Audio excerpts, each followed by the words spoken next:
Welcome back. We're doing Market Equilibrium in Lecture 5 today.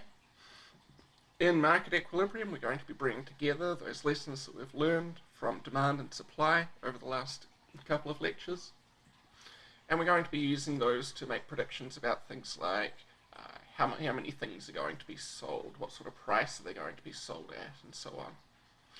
Before we do that, maybe we should address how it is that goods and services get distributed, because this is one of the sort of fundamental issues that economists like to study.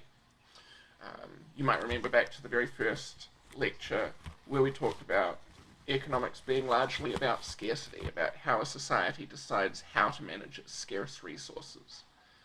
And these resources that we have are scarce. There aren't enough things for us all to have everything that we want. And so we have to make decisions about who gets what.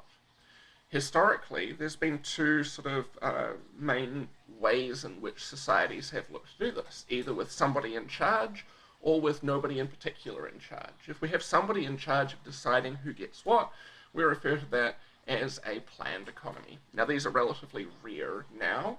The former Soviet Union was a relatively planned economy.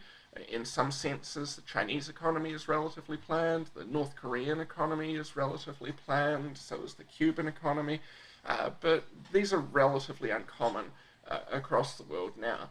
In a planned economy, we have a central planner or a central planning committee, some group that's in charge of deciding who it is that gets what, who produces what, how we distribute those things to society.